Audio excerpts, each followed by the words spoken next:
10's a big number. It's a milestone. Yay. Welcome to Free Lady. Thank you for coming on my channel. Thank you for subscribing. Thank you for commenting. If you do, I love commenting back with you. This is a channel about becoming a free woman, free human, free man, free child, whoever you want to call yourselves. So this channel is all about telling our story and being on that journey of becoming absolutely free to need nothing. So again, I have a special guest. This is Julie. You know, last time when I did an interview, I went like this and it pointed the other way. So this is Julie, whatever side she's on, this is her. My interview with Zach last week, he brought her to my page and we got to talking, and what got me wanting to have an interview with her, she's like, you know, I just went through this life thing and I know that I'm enough. And I was like, yes, girl. So we are going to talk with Julie today about what that means for her and why she's on the path to becoming free. So Julie, introduce who you are, what do you do, and how did you get to where you are today? Okay, so I'm Julie Persinger. I am first and foremost a mom. I have 3 kids who are not really kids anymore. They're 20, 18, and about to turn 13. And honestly, that was who I was for a very, very long time. Just mom. I still am a homeschool mom. So that was my life. Wow. Now, work-wise, I work for Walmart. My official title is Academy Team Lead of Food and Consumables. So just a quick note as to what that actually is. The short answer is I'm a trainer for management. Oh, okay. Okay. So, and that's like within the past 8 weeks, that's my job. Oh, well, congratulations. Thanks. That's super awesome. Yeah, I worked in the electronics department before that, just your basic Walmart associate. And prior to that, I had not worked outside of the home for 20 years. So it was a lot to take on. Yeah. So beyond work and being a mom, I'm a maker first, really. I'm a quilter, knitter, sewist. I've just gotten into cosplay. I'm a big nerd, really. I love that. I love cosplay. I think it's just so cool. Is that one of your quilts that we were looking at in the background? It is. Yeah. Very cool. It is. Very, very cool. Well, welcome, Julie. I'm so glad to have you here. So we always want to start off with 3 things that we are grateful for. Number 1, I'm grateful that you're here. Number 2, I am grateful for laughter. I think Zach said this the last episode, but I was like, dang, I am really grateful for laughter. I mean, that's like the best medicine, right? Like laughing. Absolutely. And I'm just so grateful for the friends and family that I have around me, and nobody's toxic. It's just a blessing. Yeah. What about you? It's funny that you are doing this, because this was one of the things that Zach was quick to mention about you, because in my journey this past year, doing a things I'm grateful for list became part of my daily routine. I would post it in my Instagram stories every night before I went to bed. So, and they're still saved on my Instagram page. So I love that. I am thankful for perspective.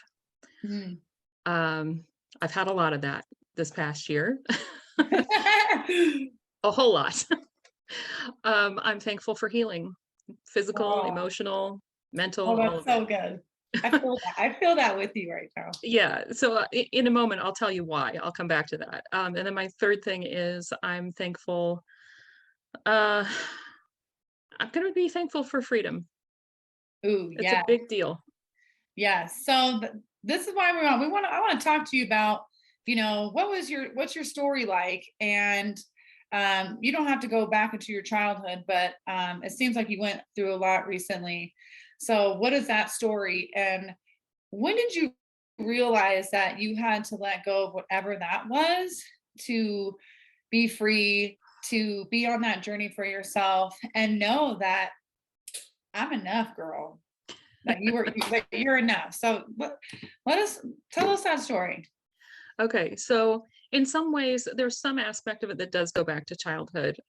So I grew up in a conservative Christian family, wonderful family. I have fantastic parents. I'm very, very fortunate. Um, Grew up in church, went to Awana just like you, Oh, so great. all of that. Um, and everything was good. My childhood was good. I was a musician. I started violin when I was 4 and piano when I was Wow. 6. My degree is in piano performance. Wow. I've played in orchestras professionally since I was 11. Um, that was life. And it wasn't until the past couple of years that I started to realize how much that impacted me in some not so great ways. And I Mhm. think some of it is because I was a very, very introverted, very shy, very sensitive child. Mhm. Um, and I think the toll that that can take on you when you're very, very sensitive and don't have the words or the emotional understanding to let some things out. Um, every week I went to lessons and I loved it. I never felt any pressure Mhm. from my parents that we want you to do this. I always felt like it was my choice, but that every week being told that was pretty good, you're really good. It wasn't quite good enough. Wasn't Ooh. quite good enough. It was never quite good enough because there's always someone who's better than you are, and there's always something to strive for, which you need. But if Right. you don't have the skills to process that and a way to, I don't know, process is the best word I can come up with. Yeah. Um, at some point in time, and I don't know when it was, I began to hear, "You're not good enough." Hmm. No one ever said that to me. I Hmm. never had a music instructor who said that. I don't remember anybody in my life ever saying those words to me, but that's what it became, Wow. that I did not measure up, not just at the piano or on the violin, but I must not as a person. Wow. So I just kind of took that on and it became part of me. Mhm. So um, went to college, came out of college, spent a year in England doing Ooh. volunteer work for a church there. And then when I came back, I needed a job. So I moved in with my sister. And then through a course of events, uh, met my now ex-husband through a friend of my sister's. Mhm. Um, and we became good friends. I don't know, it was not love at first sight in any way, Mhm. but we became really, really good friends and things just grew from there. Um, we did not have a great foundation the whole time. So from the time we met till the time we got married, it was 9 months.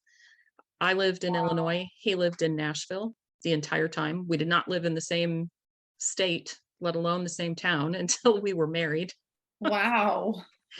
Um, and then his job at the time was entertainment lighting. So he was doing concert tours. So Yeah. we got married in February. In May, he started a 9-month major tour with Reba McEntire, Brooks and Dunn.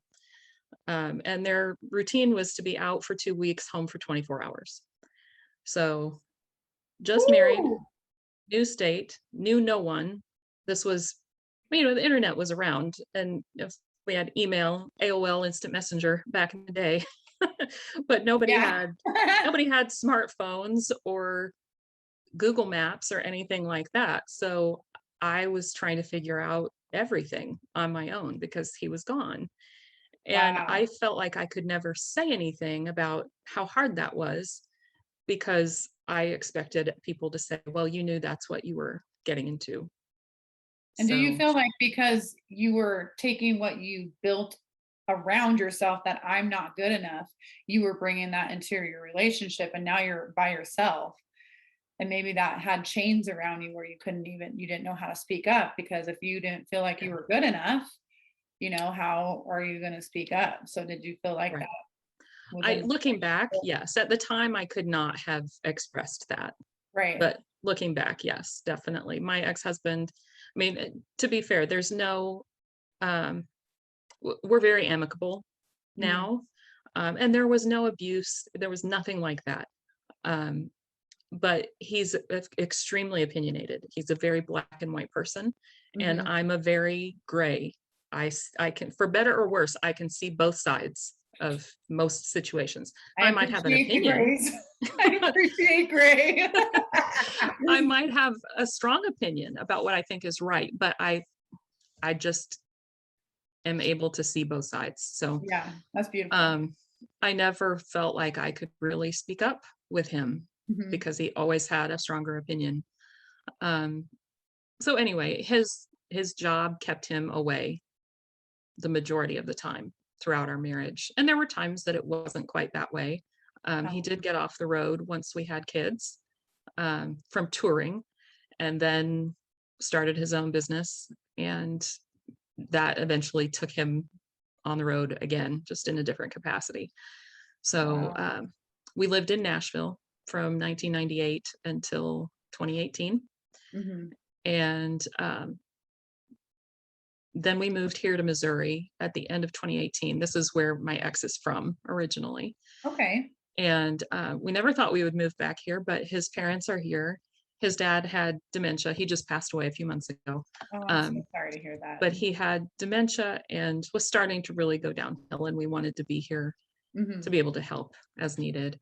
Um, and that first year, our house had not sold yet when we moved here. But cumulatively, I estimate my ex was here maybe 6 months out of that year, probably more like 5. Wow. So it just seemed like every major transition we had, I was alone, Wow. um, just because of circumstance. And that's just the way our life was. Right. And, you get used to that Right. because it is what it is and you can't change it. We didn't have family nearby when we lived in Nashville. So, um, yeah. So last, let's see, it would have been November, probably November 2020. Mhm. Um, I began to think, you know what? I'm really suffering. I'm really struggling with who I am, how I'm not who I want to be. My self-esteem was rock bottom. Mm. Um, I just could not seem to get past that. And we were so disconnected in our marriage. I mean, Mhm. communication just wasn't happening at all at that point. But I was too hesitant to say anything because, we'd gone 23 years at that point. And how old are your kids at that time? So they would have been about to turn 17, 19, and 11, Okay. around there. Okay. So um, never, ever, ever had considered divorce. We always said that's not an option for us. Mhm. Um, but yet we also never talked about going to counseling or therapy of any kind either. So it was just so dysfunctional looking back. Right. um, so a year ago in the spring, March, by February, I knew I was miserable and that Okay. I had to do something, Mhm. Mhm. but because I could not stand where things were in our relationship. And at the beginning of March, I asked my ex one evening, "Are you happy in this marriage?" And at first he said yes. And then as we talked more, it came out that he wasn't, Mhm. um, but that he had resigned himself to the fact that this was the way it was going to be. And he was just going to live with it. Wow.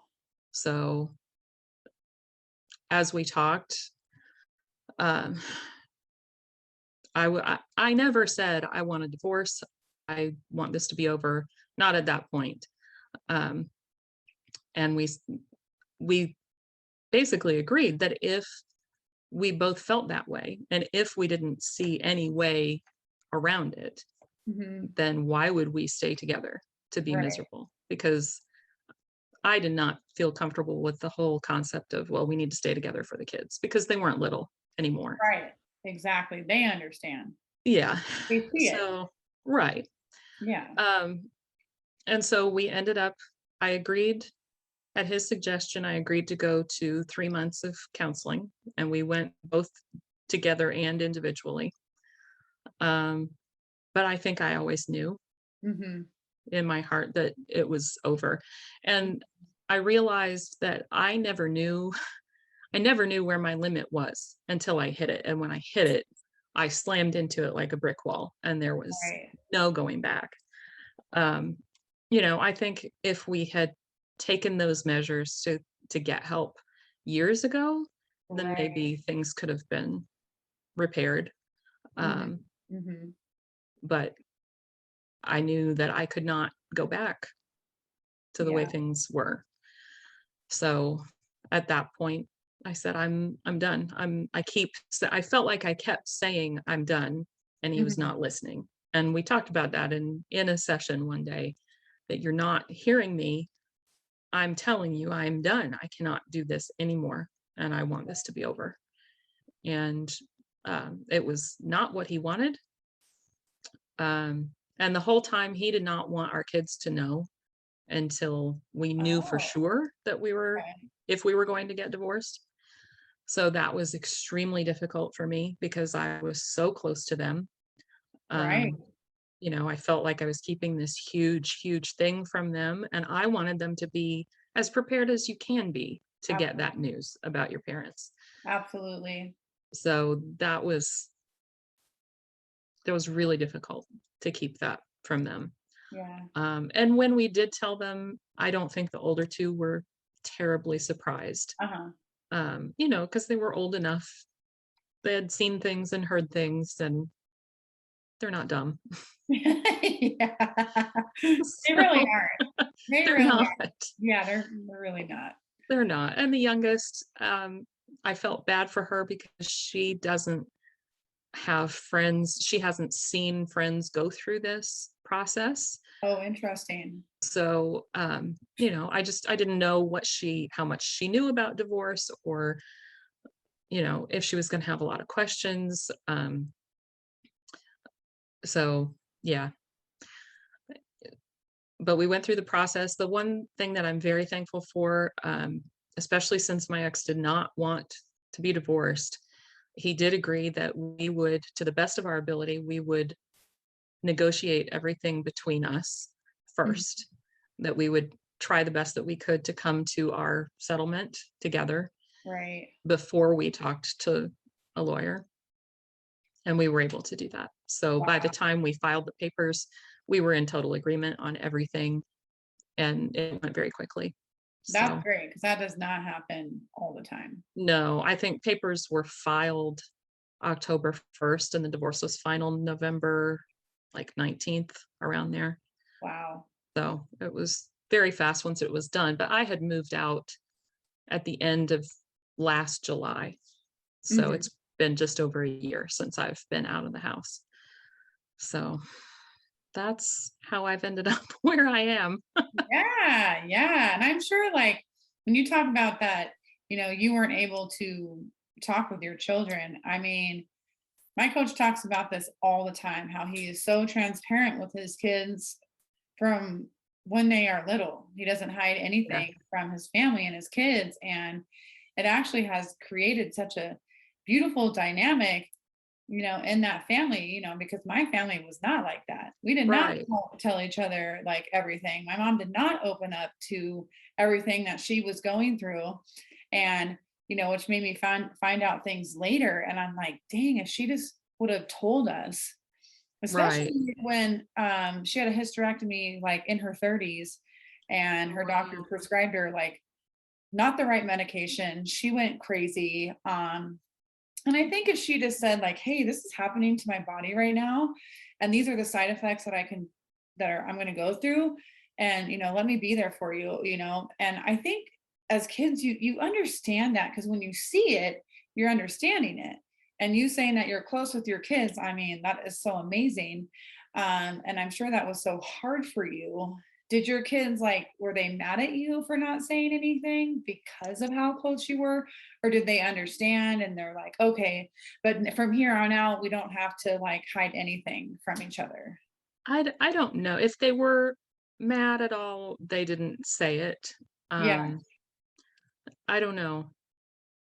I never got that impression. Hmm. Um, but they also grew up seeing me not share my feelings, really, because I didn't know how ever. Right. Right. So Right. this whole sharing thing is very new, and it's not easy. It's not easy. I mean, I have basically been diary of the mouse since I can remember. And I think it was a godsend gift for me, because it's a way of healing Yeah, when you get to talk about it. And I'm not afraid to talk about when it's happened. I've never been afraid to talk about it. yeah, Um, there definitely have been moments where I'm embarrassed of certain sure. decisions I've made, but like, I think talking about it is like a super, super healing. So my next question is like, okay, so you're here living on your own for this last year or so. Mhm. Um, what were the steps that you noticed in yourself that you wanted to improve to becoming a free woman and being confident in yourself? And are you still working on those? We're always working on those things. Yeah, Um, but like, did you really recognize like, I have a voice? I need to be in the best relationship ever with me. And yeah. what's that journey been like for you? So that started a little bit um, back at the end of 2020. I had a friend who just encouraged me, you say you want to try cosplay, but you're embarrassed. You think maybe you're too old. Just do it. Who cares what anybody Yes, else thinks? absolutely, absolutely. Um, and I didn't at that time. I was still in my own head too much. But I was starting the process of thinking, okay, wait a minute, who do I want to be? I'm, Hmm. Hmm. I mean, now I'm 48, but I don't want to spend another year, let alone another day, not being myself anymore. Right, I can't do that right. anymore. Um, but as for how that process happened, there's another story. So I moved out of my house at the end of July 2021. Right at that same time, I told my daughters, I'm going to take up skateboarding because I can. Oh, it's amazing. This is amazing already. Oh my God. I'm assuming that's how you know Zach. Yes and no. Okay. But So keep going. This is his amazing. friend, his friend that he talked about in the podcast, his incredibly talented musician friend, Ah, that's a friend of mine as well. oh, That's how we okay. know each other. Okay. So, um, but through Zach, I got to know the guys at 6 feet above that he also talks about. Oh, yeah. And so when I started going through this process, knowing that I was going to get divorced, feeling so broken and alone, and hearing them all talk about how important skating has been for them dealing with coming out of the military, with PTSD, with anxiety, Yeah. depression, suicidal tendencies, all of that stuff, I thought, you know what? Maybe that's what I need. Maybe that would help me. And it is so outside my comfort zone, so outside my wheelhouse. I've never done anything physical in my life. And I thought, this is crazy. I don't know what I'm thinking that I could even do this, but I'm going to try it. So I had plans that I was going to try it. And I told my girls, this is what I'm going to do. I would love it if you wanted to do it with me. I get it if it's not your thing, Mm-hmm. but just know that I'm going to do this one way or the other. I'm not going to be good. I know I'm not, but that's okay, because it's time for me to take a risk. It's time for me to Yes. get outside of my bubble and show myself that I can do hard things, because Yes. I have not believed that I can. And I've let myself sit on the sidelines for most of my life because of that. And I'm not going to do it anymore. And that was so important for me to be able to tell them, to tell my girls that, because I want them to know that now at 12 and 20. I Yeah. don't want them to be in their 40s like me, Yeah. still trying to figure that out. Oh, it's so So beautiful. my youngest said that she would be interested in trying. So we went to the local skate shop, we got her a board, we got her all the gear and all of that. But that took my budget for skating related things to be able to get her set up. So a good friend of mine who's a former military skater That's knew awesome. about this and said, you know what? I have a spare board. I've ridden it once. I'm never going to touch it. It was given to me. It's not one that I bought or set up myself. I'm going to send it to you so you can get started. So he sent me a board. It's what I still skate now, so that I could get going. So, and this is why it's so interesting so for you at home, you listeners at home, we did not intend to record this today. We intended to do this another day, and it just worked out. Yeah. So here's the funny thing. 1 year ago today, exactly No. today, was the day that I got on that skateboard, had the gear, day one, and I broke my elbow that day. Oh Yeah. gosh. Balance got off. I had on all the gear, everything, but I knew I was falling and made the rookie mistake of throwing out my hand to catch myself, and landed with all my weight on my left arm and snapped my elbow. So my youngest was with me, and I didn't know it was broken. I knew something was terribly wrong, but I didn't know it was broken. Right. And so and it was right back here in my parking lot at my building. I'm laying in a heap on the floor, on the ground in the parking lot, trying to decide if I'm going to puke or pass out.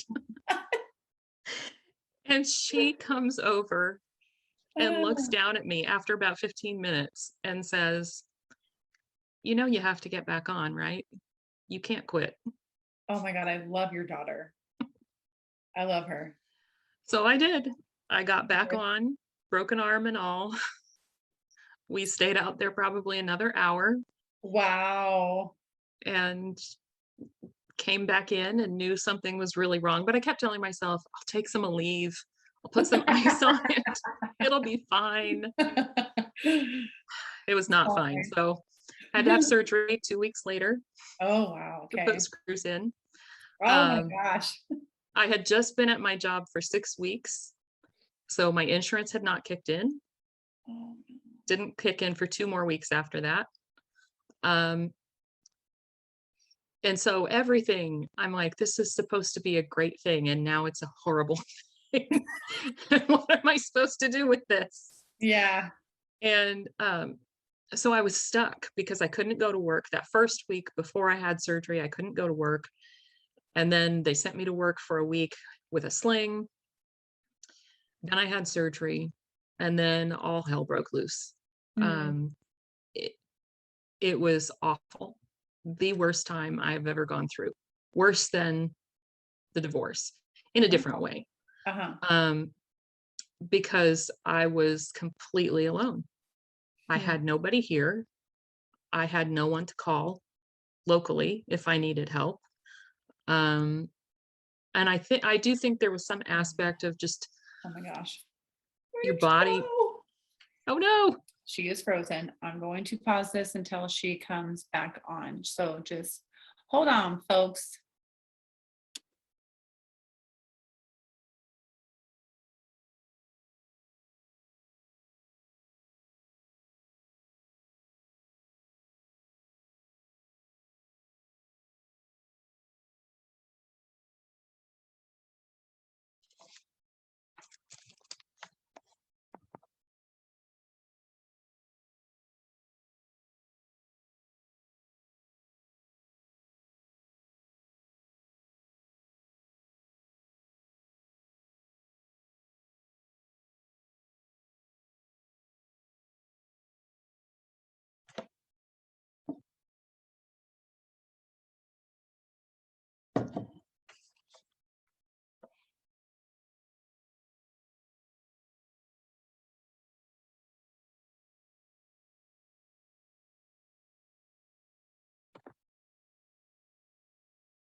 According to.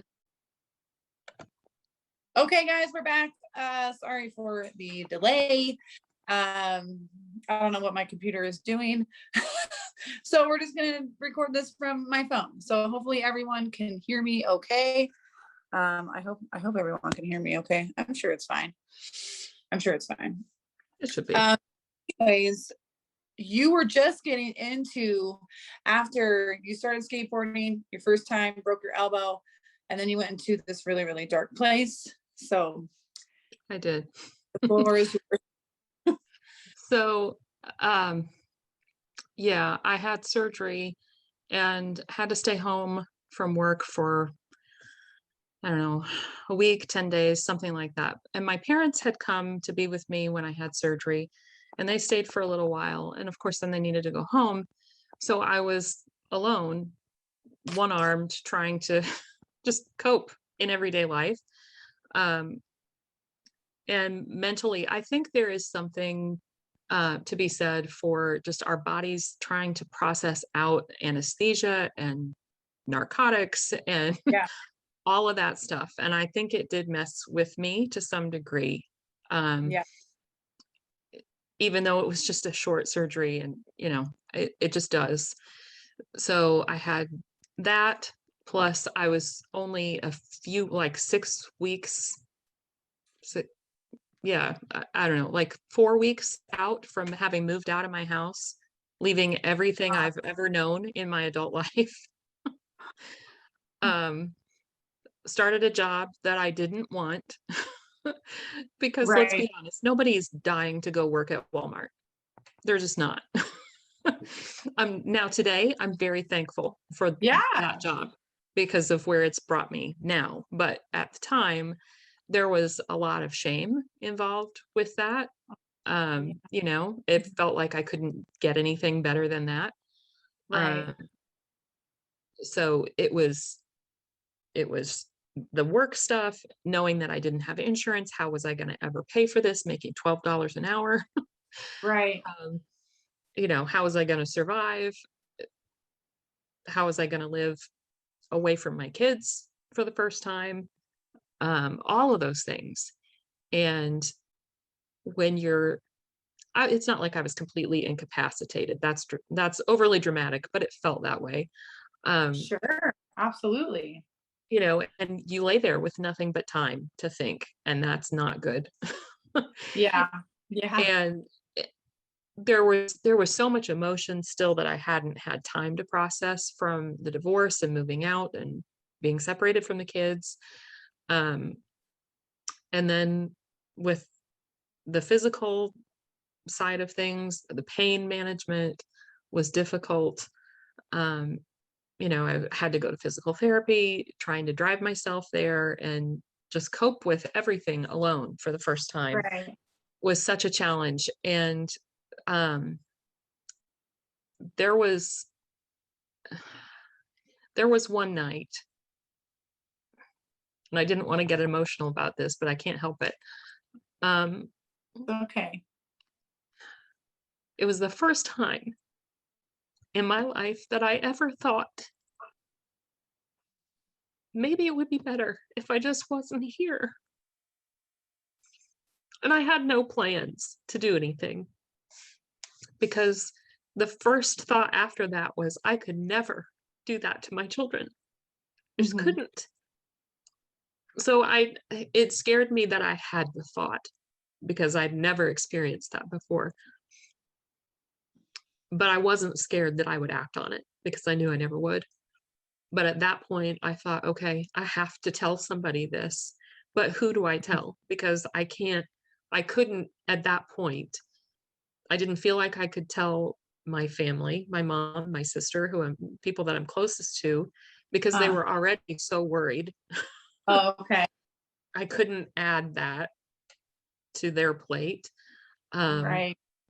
Because that's the other thing I've learned. When you spend your life holding all of your emotions and feelings in, you don't allow anyone to ever help you, because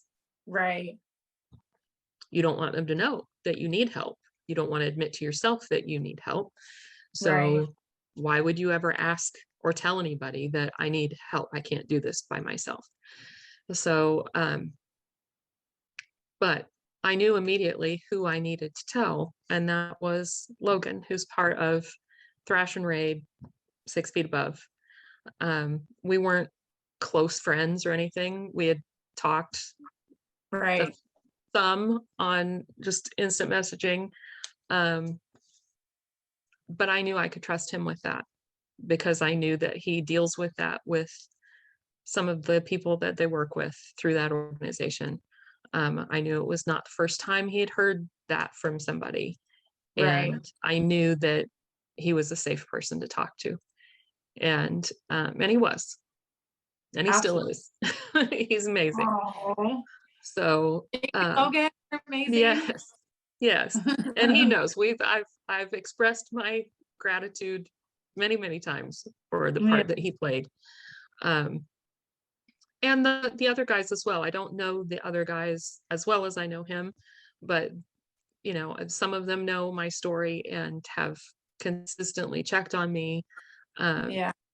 You know, and I just sat there going, I can't even call myself a skateboarder, and I have no ties to the military. They have no reason to give me the time of day, but it's just who they are, that they Right. would hear, and that they would make sure that a mom in her late 40s who has ambitions to ride a skateboard would be okay. Yeah, I mean, So if you're in that type of, if you're opening yourself up to helping others and in those situations, you know, and that's who you thought of, like you know that they're going to help you, you know, like if that's what they do, like you're not going to maybe always get a veteran or not, or like a pro skateboarder. And so for them to do that for you, they really know what their mission is, they because, do. you know, I can go on and down a rabbit hole about, you know, our country right now and our mentally sick people. I can go down a rabbit hole. Yeah. And my biggest concern is like there's all these organizations saying, you know, let's help, let's help, let's help. And then the government's like, oh, let's just let them live in hotels. Yeah. And it's like, build the freaking mental health institute. I will say right here, if I ever am a multi-billionaire, that's my goal. I want to open mental health institutes, because there is not enough help for people who actually want to get help. But Right. luckily, there are people like Logan and what he does that you can reach out to them. And Yeah. thankfully, I think, you know, whatever you believe in, someone bigger than you or God or whatever, they put you in that place, being in that dark, and you already knew those people and you thought of them. And so, you know, those organizations all around the world, there is a lot of them. And we should be so grateful for these people. And this is another reason why I wanted to do this YouTube channel. Like, I want to help people. Like, I am not a doctor, okay, but like we're all living this life, and people are so like invested in fear and all this trauma that's going on right now. Like, we need to love each other, and we need to be there for each other. So thank God Logan knows how to love. Absolutely. Logan knew how to love you and be there for you. And that is what the world should be about. That is what this is why we're here, is to lift each other up. So that is very, very beautiful. That's because that is a scary thought, you know, especially, you know, when you have kids and, you know, you're going through all this stuff and like talking to you, I know you wouldn't do that. I've had those thoughts too in the past. Like, well, maybe I should just give up, you know, like, what's the point? What's the point? Yeah. But, you know, there's something inside of us that's truly powerful when we have people around us. Maybe we don't know them yet, or we have the energetic world around us that's telling you that you are so beautiful and that you are enough and that you are deserving of being worthy of who you are. Yeah. So going back to like talking to them, like, so what was, you know, you were in this darkness, and a lot of people will tell you when you're in the darkness, and tell me if you agree with me, is when you learn the most. It's when you're in the dirt as a seed and you're growing to be a flower. Absolutely. Yeah, absolutely. Because at that point, I couldn't see any value. I mean, I have skills. There are things that I'm good at, but they're not super marketable. They're not really beneficial. They're not, it didn't seem like anything. Um, Right. and yeah, absolutely. That was the time that not just Logan, but there were others um, who would check on me every day. And this is all on Instagram. This is not people I know in real life. I've Amazing. not met any of these people in real life. Wow. Um, yeah, some of them were skaters, some of them are not, some of them are military active or retired, some are Uh-huh. not. Um, but there was one in particular who, I mean, one of his big missions in life is to lift people up and to get people out of those dark places. And he talked me through so much in those days and told me, you have a choice. You can lay there and be miserable, and I'm not Mhm. discounting that you are, or you can Right. fight, and you find it in you to fight. He said, I can see it. I know it's there, but you have to find it and you have to decide that it's there. And as a result of some of those conversations with him, I became one of those people who has post-it notes on her bathroom mirror. Girl, I love it. And I knew about positive affirmations and all of that Yeah. stuff. And it's not that I didn't believe in it, I just had never tried it. Um, Yeah. but I'm here to tell you, you can change your mindset. You can absolutely change the way you think about Mhm. anything, but particularly about yourself. And I decided to make mine I am statements because there were several things that I have struggled to believe about myself my whole Mhm. life. Um, and they're still there right now. I am a Good. badass. I am worthy. I am enough. I'm beautiful. I'm confident. I'm talented. I'm loved. I'm unstoppable. All of those things. And I would say them every day, every morning while I was brushing my teeth. I would say them with a mouthful of toothpaste. It didn't Yeah. matter. But I'll tell you what, the first couple of times, but especially the first time, I put them up there, and I knew that those were things that I desperately wanted to believe, because they're things that people have told me over the years, Right. but I didn't believe it about myself.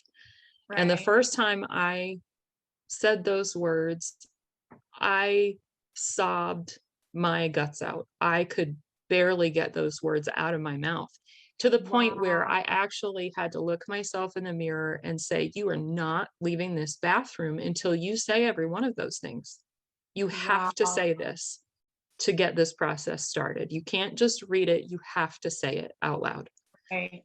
And some days I would say them multiple times a day because that's just where I was. Yeah. Absolutely. Because in the midst of all of this, when I was able to physically go back to work, I was on restriction because, of course, I couldn't lift anything. So I had to Right. stand at the door of Walmart as a greeter for 12 weeks, could not do anything else. So all of that shame about working there to begin with came Mhm. flooding right back, because who wants to be that person? Right. Nobody. Right. Because in that role, I can tell you, it takes very special people to do that job well, to be the friendly, upbeat, happy greeter that everybody loves. Usually you're invisible. People ignore you completely unless they're mad. And then Right. you're a convenient target. Right. So I stood there and I worked from 1 to 10 p.m.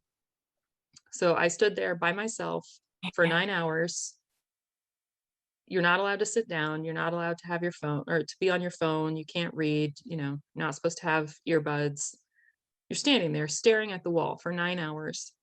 And when you're in that place mentally and emotionally, it is not good because I Right. had nothing but time to dwell on how miserable I was. Right. So it was, looking back now, I can see how incredibly important it was that I did start working on some of those positive affirmations and, really trying to change my attitude and change my beliefs about who I was, what I was capable of. Yeah. Um, so yeah. And over time, physically I started getting better, but mentally and emotionally I started getting stronger. Time helps Yeah. as we get further removed from situations. Um, and once I physically started getting better, I started getting a much better perspective and attitude about everything. Um, Yeah. yeah. So it took a long time, but I I realized just a few weeks ago, because it's been a year, just about.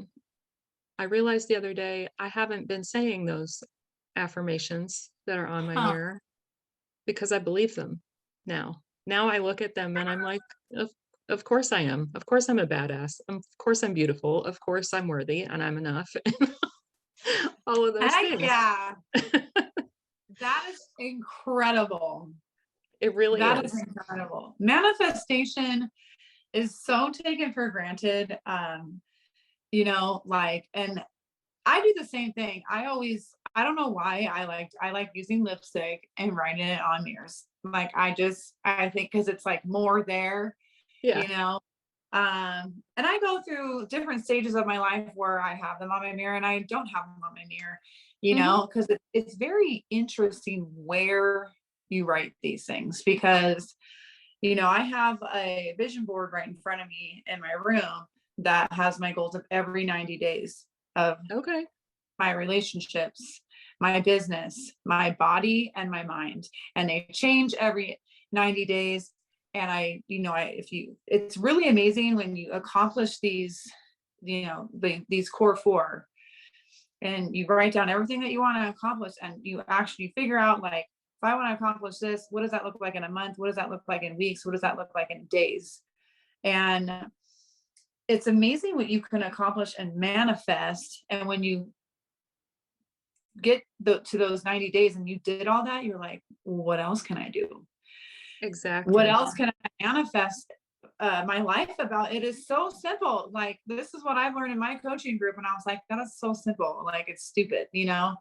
And it's not stupid, but it just is broken down into such in categories and days and weeks and months where you can really figure out what that looks like. And you really figure out like, how am I going to start my day to be the best that it can be? What does that look like? And that's a part of manifestation. That's a part of like writing your goals down every day and future. And so I'm so glad that did Logan help you with this manifestation? Is this what he told you to do or? No, I don't know really how I got the idea. I don't Huh. remember anybody that I talked to really suggesting it necessarily. Yeah. But it definitely was an outgrowth of the conversations that I had with him and with some of the other people that really helped me through that time. And it's funny that you talk about that, about how after your 90 days, you're like, well, what else can I do? Because I had the same thought just a couple of weeks ago when I realized that I haven't been saying those anymore because I believe them. And I Right. thought, okay, I think it's time I need to think about new ones to put up there because if Right. I could do this, if I could convince myself of this, what else can I do? Anything. Yeah. Anything. Yeah. Anything. It's I mean, you could even go into like, making a vision board. That's what, I'm doing, with like, with dating and stuff, like I mhm. learned like my episode with the 5 challenges of dating. And I'm like, well, I know what I want in my head. I've never written it down. Yeah. and you manifest all those things. And that's, part of the relationships and your business and what you want to do. There's literally nothing that you can't do Right. if And I you think, are doing your goals and manifestations every day. It's yeah. amazing.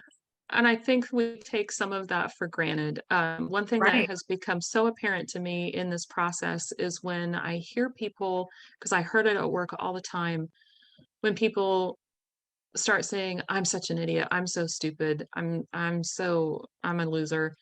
And they're not, they don't really mean it. They're those things that are just on autopilot that we say to ourselves, but that Right. tells me these are things that you've thought about yourself for a long, long time. If those are Right. the first words out of your mouth when something gets messed up or you don't do something right, and Right. it hurts me to hear that, because I'm Right. like, I know what I told myself for so long. If Right. I said the things that I said to myself to anybody else, I would be labeled an abuser. I mean, Hmm. that's just where we were. Right. So the way that we speak to ourselves matters very, very much. Yes, it does. And actually, going off of that, your brain does not know the difference. I talk about this all the time, especially to one of my brothers. He's like, "Oh, I'm such an idiot." I'm like, "Don't say that to yourself." Like, you're Yeah. so incredible. All my siblings are so incredibly talented. It is a beautiful thing to watch them grow and be fantastic in all their ways. Just like, I don't have kids, but I get to watch them. So, I'm Yeah. so thankful that I'm the oldest, it is Right. so, I am just so proud. But my clients will come in and they say these things, my family, my friends, and I'm like, your brain does not know the difference. It is a No. scientific fact. So when you're telling yourself, like, I'm stupid and I'm an idiot, like, your body is going to be like, yep, you're going to act upon it Yeah. subconsciously. Yeah. So your mind is such a powerful tool, and that's what does, people don't understand. Everyone takes their minds for granted when they can use it as the most powerful tool in their lives to be Yeah. the best that they can be. Because the number one relationship you should be in, like I said earlier, is with yourself. You Yeah. can't be in other relationships if you don't freaking love yourself from head to toe with the words you speak and the acts of your power, of your own power. Yeah. And so, um, and like I had to come a long way to get here too. You know what I Right. mean? And so, Right. and it's okay. It's okay. Like, I just texted my mom last week, like a little something, I had to apologize for blasting what happened with one of my brothers and her because I was so upset. And this is Mm. something I'm working on, like when my siblings are hurt and their own Yeah. mother, tells them certain things, and you're just like, wow. So I talk about it because this is what my channel is about. I'm saying the stories, but Right. I took that power away from my brother, and I shouldn't have done that. And I learned, but like I was in fire mode. You know what I mean? Right. And my But mom actually didn't text me back for the first time in her whole life. I still can't believe it. I wow. can't. I can't believe it. For the first time in my whole life, she didn't text me back. And usually it's the same bullshit, it's the same abuse and whatever. Yeah. But one of the things I said, I was like, Mom, you still have a choice. You still have a choice to change your mind about who you want to become. Who do you have to become to be a better person, to be a better mom? Like, Right. we want that for you. I'm all here for it. If she ever wants to do that, I am all in, Yeah. because our family would be closer. She would have her kids involved in her life, And so, again, this is coming down. This is a little side story, but this is about the power of manifestation and what your mind is capable of, and I will leave that space for her forever. I Yeah. will leave that space for her forever because I love her, and I know that there is potential there if she wants it. Just like for anybody, you have to leave space, even with all your relationships, your kids, your family, you have to leave space for them to change, for them to Mhm. grow, because if you don't leave space, you're going to be judging them. You're going to be angry. You're going to be all these Right. things when it's about them or it's about you and your power. So, so what is it that you tell yourself today? What are your new sticky notes on your mirror? Very I curious. I I want you to haven't share that with the world and why. I haven't actually come up with new ones yet. Okay, that's I'm okay. still trying to figure that out because I don't know. Um, so like I said, I've started this new job in the last 8 weeks or so. Um, and it's something that I never would have thought would happen. So if you would have told me 18 months ago that I would work at Walmart, I would have laughed in your face, first Sure, and foremost. sure. Second of all, I never would have dreamed that I would get the position that I have now. So within Walmart, there are certain stores across the country that are called Academy stores. My store is one of them. So we are basically a training center for management within Yeah. Walmart. So my store's Academy um, does training for managers from about 25 stores across our region. So it's kind of a thing within the store. It's not like it's exclusive, but it is a little. Uh-huh. Um, and so when there are new positions there, which is very rare, they're not widely advertised. I only happened to find out that the position was even available because I knew someone who worked back there. And she told me about it. And by the time she told me about it, she's like, you have to like go home tonight and apply for this because they're about to take the posting down in a couple of days. So I did and had an interview about a week later.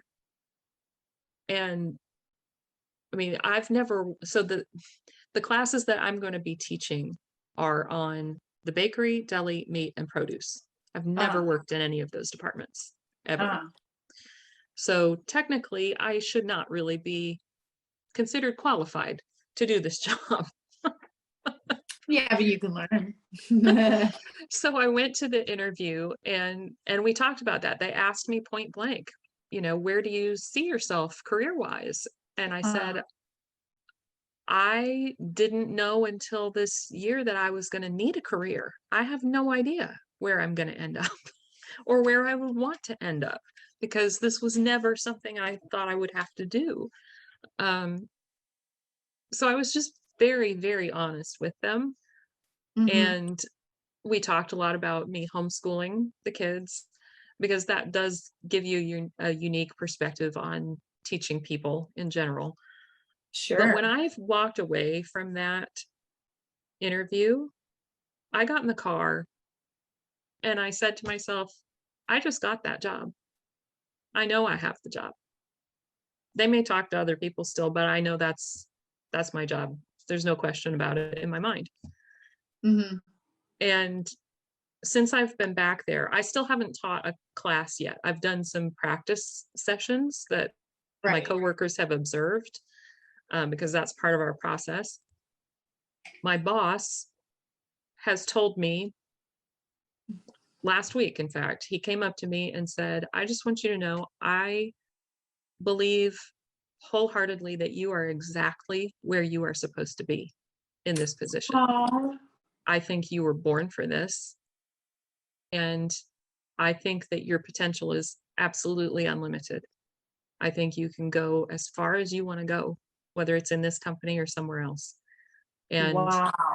I will do my best to make sure that you get to where you want to go. That's so beautiful. And I was like, I haven't even taught anything. But look at what you're doing right now.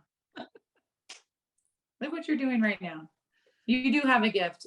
I Well, think that's what he sees in you for sure. I don't know. It's funny because something you said reminded me of this. There was a moment when I was still going to physical therapy and trying to get my head wrapped around this new life, because you have to understand, I had never lived alone as an adult. I had never bought my own car. I'd never done really anything that the typical adult has done. So everything was new. But I reached a point, I was walking outside and I thought to myself, if this is it, if nothing ever changes from today, if I'm alone in a job I don't really love at that point, am I okay with that? Like, is that going to be enough? Right. And I had to really be honest with myself about that. And I could say yes, even though I wanted things to be different. I Right. knew then, even though I was still very much in process, I knew that I was okay with myself. I knew that I was okay with who I was becoming, and that I would continue to become whoever I'm supposed to be. Yeah. And I don't know, are you familiar with Mel Robbins? She does Oh, sort of no. life coach stuff. Look her up. She's all over Okay. Instagram. Awesome. She's written several books, but her most recent book is called The High Five Habit. And she's done a lot of research about it, to where the idea is that you need to give yourself a high five in the mirror every morning, because there's something scientifically that happens in your brain. Your brain doesn't know that it's not another real person on the other Huh. side. Interesting. It takes, your brain processes it that you are receiving that from someone, and we're trained, the whole idea of a high five is that it indicates some sort of teamwork or encouragement or excitement. And Right. so your brain processes that as, there's somebody on the other side of this who's excited for me, who is encouraging me, who wants to see me succeed. And I did that a little bit, not as consistently as saying the affirmations on the Post-it notes, but there were moments, and this sounds so out there, but I know you'll understand it. Some people won't, that's okay. It was like when I would look in the mirror, because I would make myself look into my eyes in the mirror when I did it. It was like future me That is telling me so those things. cool. Oh, It is the weirdest thing, but absolutely true. And the way I processed it was, I'm going to be okay, because she knows. She's already on the other side. She knows it's going to be all good. I totally get that. I totally get that. I think that is so cool. And I think that is very, very, very real. I'm Yeah. gonna have to look up that book. That is so interesting. I'm gonna try this myself. I find that very fascinating, because that's still giving yourself praise. And you might not be having your sticky notes as in your post-it notes, saying your manifestations, but you're doing something else. You're trying Right. something else. So it's Right. not like, I don't think you should feel guilty or shame that you're not, saying your post-it notes, because you are doing something else, giving a high five to yourself. And Yeah. that feeling of what you just talked about is totally worth it. That's diving into our deepest selves to become who we want to become. So I would just say, if you wanted post-it notes, freaking start journaling every day and see what pops out. spend Yeah. have that goal of, like, in your mental health, spend 1 minute a day writing out just whatever comes to mind. You know what I mean? Yeah. That could be a goal for you or the audience. That is such a cool thing. That is such a cool thing. And I love who you are becoming. I mean, I get to know you now, and, hearing this past of, like, and I know someone actually going through this literally right now. So I'm excited that this episode is airing. So I'm going to tell her she's definitely, doing stuff on her own for the first time in her whole life. And there are tons of women out there. There are tons of men out there that, are starting all over by themselves, and they never have. And it's nothing bad. It's a gift though. It's a gift that like you get to learn this life, and you also get to show your children and be a model for, number one, yourself, number Yeah. two, your kids, and number three, your career that you're in now. You're very easy to talk to. You have a light around you. And just because you don't know about meat and produce, who cares? Like, it's not you. I mean, it's all about like, you can take anything and teach how to sell it and how to be a good person and how to be a good manager. You know what I mean? So, and that's going to just teach more about yourself and like more of the person that you are becoming today. So I do have another question is, have you tried to go skateboarding again? I do still skate. Yes. Yes. I'm not any good. I'm not any good. I can't do any tricks yet. But I do love it. It's so interesting to me. So the first time that I was able to go get back on, I waited until I was pretty much done with physical therapy because I didn't want to be stupid. Right. And I didn't know what to expect because I still had no experience because it all happened on day one. So I was literally starting back over again. But the amount of trauma is a strong word, but the amount of stuff that came floating back when I got on that board that day really took me by surprise. Right. It's restricting. So much emotion and fear came flooding back when I stepped on it. And the really fascinating thing though is that it wasn't about falling and getting hurt. I was not afraid of that. Oh. It was all the fear of those dark, dark days that I went through. Oh. It Yeah. all came right back in that moment. And I stood there looking at the sky back in my parking lot. And I had to ask myself, okay, are you going to fight? You've proven to yourself that you are a fighter. You never do that, but now you know. So are you going to keep fighting? Do you really, how badly do you want this? And I decided I wanted it bad enough to keep trying. And now when I mean, all I do is roll around, but I feel so much freedom doing that. It's amazing. So I would still love to learn to do some tricks, but we'll see. If that never happens, I'm okay with that. Right. And that, going back to something that is so scary, I mean, I remember when one of my brothers, I'm so scared of the ocean and getting caught under waves. I actually have anxiety attacks. And one summer, you're teaching me how to surf, man. You're teaching me how to surf. And, so my little brother and my second oldest brother, we went every day, every weekend that summer when he moved back to California for a little bit from Colorado. And the first day we went, I got caught under a wave, had a panic attack, swallowed all this water, got back on the ocean, on the sand. My brother comes running up, are you okay? And I'm like, uh-huh. And he's like, okay, I'm going to go back out. And I'm like, me too. So, life, like with skateboarding and you falling, life, and you talked about it, how it was a risk, and if we don't take risks in life, we are never going to grow as a person. No, because not.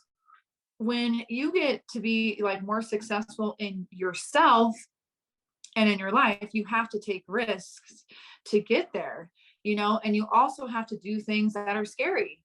Someday I want to get, my motorcycle license, but I don't have anywhere to park a motorcycle. So that's my why right now. But doing something that is scary, and you do it and you're like, hell yeah, I can do anything. Doing things that are scary are actually putting you in categories to become who you want to become and be successful. Like, that's another thing that we take for granted, is not doing things that scare us. And a lot of people live in so much fear right now. And it's like, people come in my chair scared, and I'm like, okay, what's good? What is good? What is good? What are you doing? What are you gonna do with like your weekend or your day to make it like amazing, and like stop being afraid. And it's Yeah. such a hard thing to like change your mindset. Again, it's coming back into your mind. But I think it's such a beautiful thing. You're like, I'm getting back on that skateboard. It actually makes me want to do that because I used to skateboard when I was in high school for like a little bit Okay. because of my brother Dustin. He skates and Right. he still skates to this day.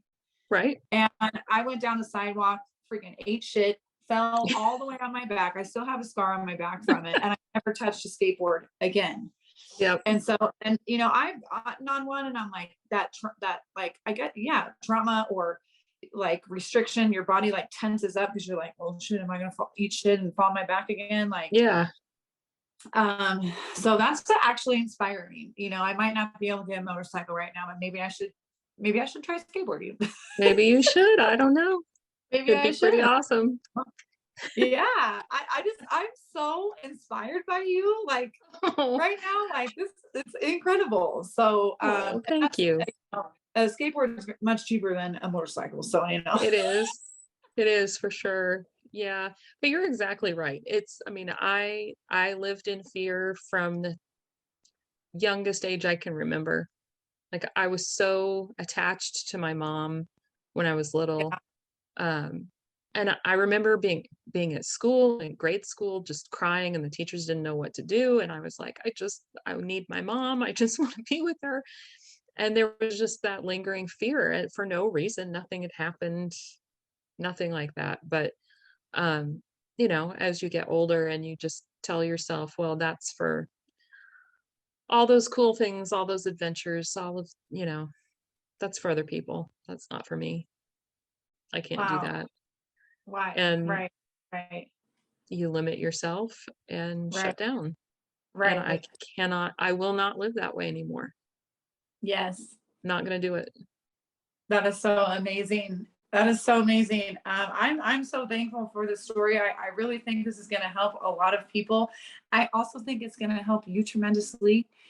For coming on here and not being afraid to talk to me when we've never met in person, Right. and I just think it's such an amazing thing. So, what would you tell our audience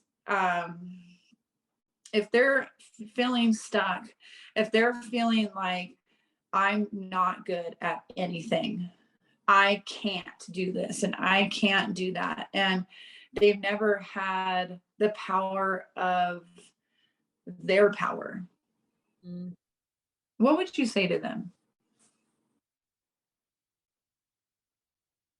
Find one small way that you could try. Nobody expects you to take a huge leap. If you find that in you, go for it. Mm-hmm. But if you don't, find a small way because they're out there. Maybe it's just taking the risk of talking to a stranger. I mean, that sounds so simple, but for me, I don't know why I've found so much power seems like a really odd word to use for this, but when you're talking to a cashier at Walmart or wherever, the grocery store, Mm-hmm. wherever, compliment their hair or their nails or what, find a way to be positive about someone, to see Yeah. the change that comes over somebody's face when you say, hey, your hair is so cute. I love what you did with it. You're not committing to a whole conversation, but Mm-hmm. it's something, it fills you up to do Yes. that for someone, to build someone up that way.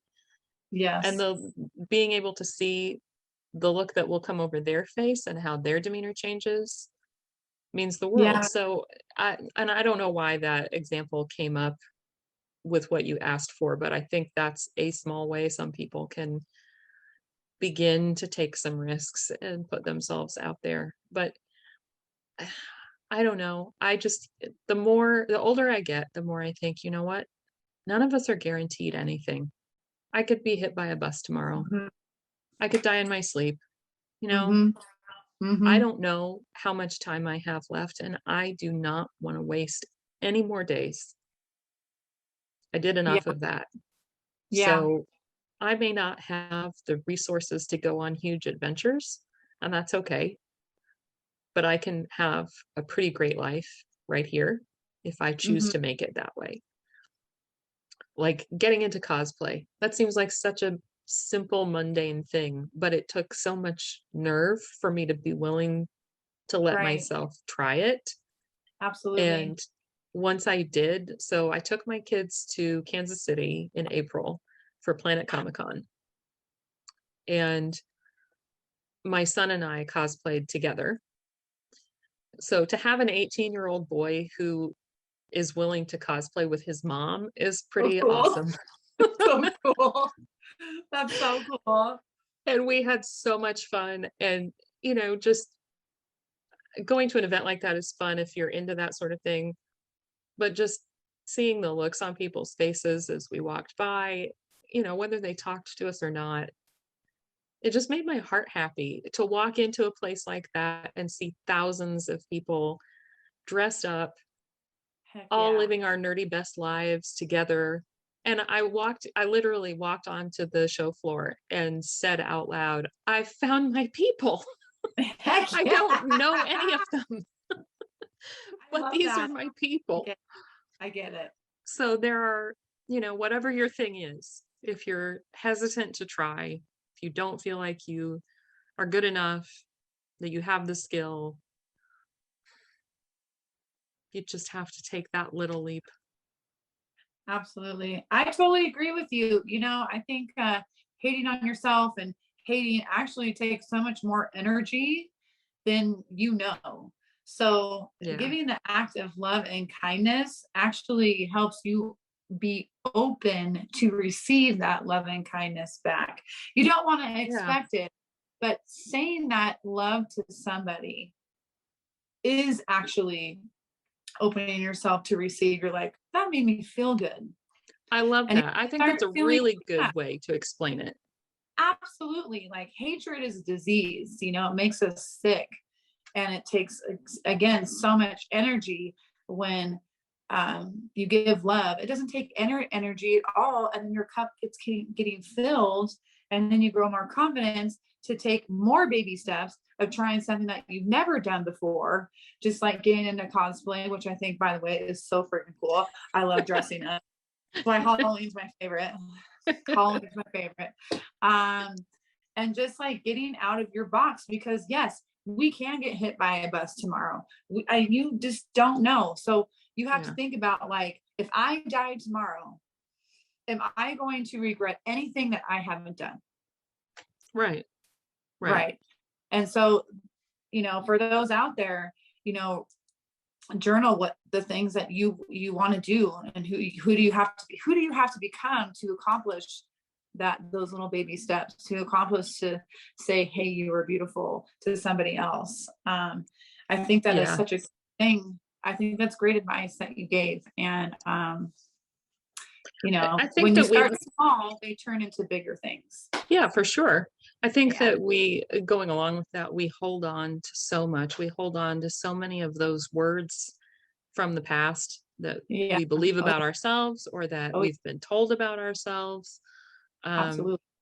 I was telling someone the other day who was saying, there's so much that I've never shared with anybody that, is so bad. And I said, there's redemption. Doesn't matter. You have to find a way. Don't let this linger. Don't let that hang over you forever. You're the only one that can figure out what that's going to look like, to work through that and find a way. But there is a way. I absolutely believe that. Absolutely. I mean, we're programmed. We are programmed. I talked about this on my Instagram page yesterday. We are programmed to think of ourselves the way we do when we get into our adulthood. And that's from, our parents and, watching movies and whatever that is. And so in my coaching group, we were asked, who are you really? Number one, what do you love about yourself? Number three, what were you programmed to dislike about yourself? And hear that word, programmed.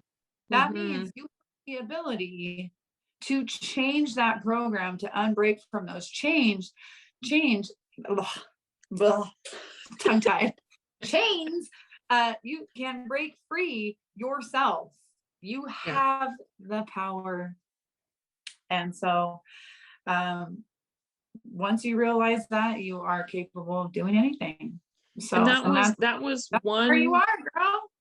that was one reason why I decided to do those post-it notes, because I remember telling myself, you know what, for 48 years, you have convinced yourself that you are not worthy, that you are not enough, that you are not beautiful or talented or successful or loved or all of those things. Why can't I flip the script? If I believed those things, nobody ever told me those things. Nobody ever said to me, you're not beautiful or whatever. Sorry, something just popped up on my screen and I don't know how it got here. Same technology. No, nobody ever said those words to me. It was entirely my own doing. And I Yeah, thought, crazy. if I can convince myself of that without any outside influence, why can't I convince myself of the opposite? There Right, has to be a way. And there right. is. Absolutely. Absolutely. Well, Julie, thank you so much for coming on my channel. I am Thank so you. excited that this episode is going to come out next Monday. This is like, I just love this. This is like, this is where, when I started this channel, I didn't know what I was doing. I didn't know how to do it. I was like, well, I'm going to do this in 1 week. After figuring this out, I did it in 1 week. And my goal, it was to eventually start interviewing people. And here I am today doing my second interview. And the more people that I talk to, the more we can expand to others who need, like, our support, to not feel alone. And they too can be on the journey to becoming a free human being, to need nothing. That's right. So I think it's just so beautiful what you shared, and I'm so appreciative of you. So thank you. And Thank you. don't be surprised if, like, some people on Instagram, like, start following you and be like, hey Julie, what did you do here? How did you get out of this? Like, and share it. Maybe that's your next calling. So you never know. But You never know. you never know. So I'm so glad I got to meet you on Instagram. That is one Yeah, beautiful thing about social media. Like, if you absolutely. know how to use it right, it's so beautiful, because there are people out there that want to help Yeah. each other. So thank you so much from the bottom of my heart. I'm so Thank appreciative. you. And if you guys have any comments or questions for myself or for Julie, please have those comments below. Again, we are both on Instagram. If you go to my Free Lady Colorado, just CO on Instagram, I will be tagging her on Monday, and we can all share together and be on this journey together, becoming free humans. So again, I hope everyone's Monday is going great. And I love you guys. So, and I love you, Julie. Thank you so much. Oh, I love you too. Yeah. Well, I hope to keep chatting with you. I want to stay connected with you. And Absolutely. now we have our connection. So that's really cool. That's very cool. I'm so glad. Thank you. Yeah, absolutely. Absolutely. Thank you. So with that said, everyone, make your week powerful. Be your powerful self and get after your dreams and goals, because anything is possible. Right? Right. All right. Take care. See you later. Ciao. Who says ciao anymore? I do. I am saying ciao today. All right. We'll see you later. Bye.